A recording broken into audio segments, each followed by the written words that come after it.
प्रश्न AP 3,15,27,39, का कौन सा पद उसके 54वें पद से 132 अधिक होगा।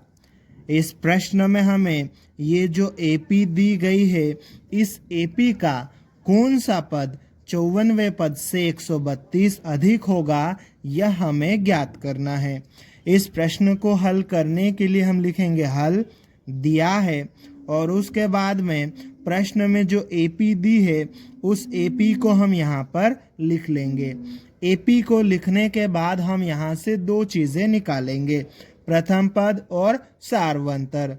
तो हम यहाँ पर लिखेंगे यहाँ पर, और उसके बाद में प्रथम पद A बराबर कितना है, प्रथम पद इसका 3, तो प्रथम पद हम 3 लिख देंगे। फिर लिखेंगे सार्वंतर D बराबर, सार्वंतर हम कैसे निकालते हैं, दूसरे पद में से पहले पद को घटा देते हैं। तो दूसरा पद हमारे पास में 15, इसमें से पहले पद 3 को घटा देंगे। 15 में से 3 घटाएंगे तो कितना आ जाएगा, 12। इस प्रकार से सार्वंतर D बराबर 12 आ जाएगा। अब हमें इस प्रश्न में इस AP का कौन सा पद 54वें पद से 132 अधिक होगा, ये हमें ज्ञात करना है। तो कौन सा पद है हमें मालूम नहीं है, तो उसको हम nवा पद मान लेंगे। मतलब हम लिखेंगे यहाँ पर कि nवा पद जो है वो 54वें पद से 132 अधिक होगा, और nवा पद का 54वें पद से 132 अधिक होने का मतलब है कि जो nवा पद है वो 54वें पद में 132 जोड़ने पर आएगा। तो हम यहाँ पर लिखेंगे माना कि nवा पद an बराबर 54वां पद A54 प्लस 132, ठीक है। अब nवें पद का एक सूत्र होता है, क्या होता है, A प्लस कोष्टक के अंदर n-1 गुणित D, फिर ये बराबर का चिन्ह लगा देंगे।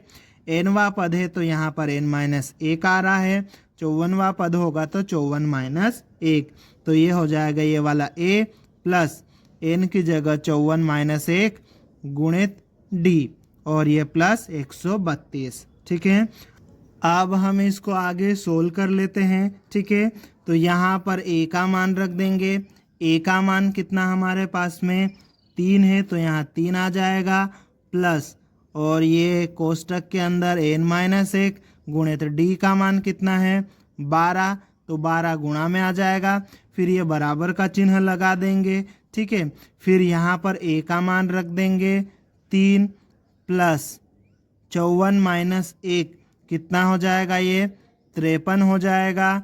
फिर गुणित D का मान कितना है 12, ठीक है, और ये प्लस 132, ठीक है। अब आगे और सोल्व कर लेते हैं हम इसको, ये 3 आ जाएगा, फिर प्लस 12 का गुणा इस कोष्टक के अंदर होगा, तो 12 का गुणा n के साथ में करेंगे तो ये 12n हो जाएगा। 12 का गुणा -1 के साथ में करेंगे -12 हो जाएगा, ये बराबर का चिन्ह, और ये आ जाएगा 3, फिर ये प्लस। अब 53 में 12 से गुणा करेंगे तो क्या आएगा, 12 का गुणा 3 में करो, 12×3 36, 36 का आ जाएगा 6, हासिल बचेगा 3। 12 का गुणा 5 में करेंगे, 12×5 60, और हासिल का 3 कितना हो जाएगा 63 हो जाएगा ये, ठीक है, और ये प्लस 132, ठीक है। अब इधर आगे और सोल्व कर लेते हैं हम, ये 12n आ जाएगा, ठीक है।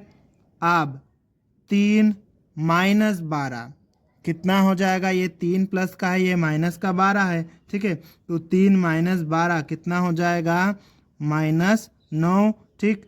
ये बराबर का चिन्ह लगा लेते हैं, ठीक है। अब हमें क्या करना है, इन सबको जोड़ना है, ठीक है।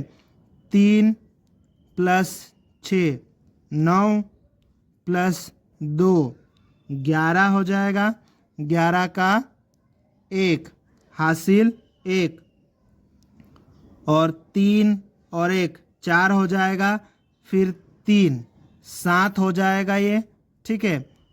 6 और 1 कितना हो जाएगा, ये 7 हो जाएगा, ठीक है। अब इसको आगे और सोल्व कर लेते हैं, तो ये 12n आ जाएगा, ठीक है। ये बराबर का चिन्ह और ये 771, ठीक है। ये माइनस का 9 है, इधर बराबर के उधर हम इसको भेज देंगे, तो ये क्या हो जाएगा, +9 हो जाएगा, ठीक है। अब उसके बाद में ये 12n बराबर 771 + 9 कितना हो जाएगा, ये हो जाएगा 780, ठीक है। यहाँ से हमें n का मान निकालना है, n के साथ में 12 चिपका हुआ है, मतलब गुणा में है, बराबर के चिन्ह के उधर भेजेंगे तो 780 के बटे में आ जाएगा, ठीक है। तो ये n बराबर 780 बटे 12, ठीक है। अब ये n बराबर 780 में 12 से भाग देना है, ठीक है। अब देखो भाग देंगे तो यहाँ पर कितना आ जाएगा, 65 आ जाएगा, ठीक है। इस प्रकार हमें n का मान 65 मिल गया, ठीक है। और हमने nवां पद 54वें पद से 132 अधिक माना था, तो n का मान 65 मिल गया है, मतलब 65वां पद 54वें पद से 132 अधिक होगा, है ना।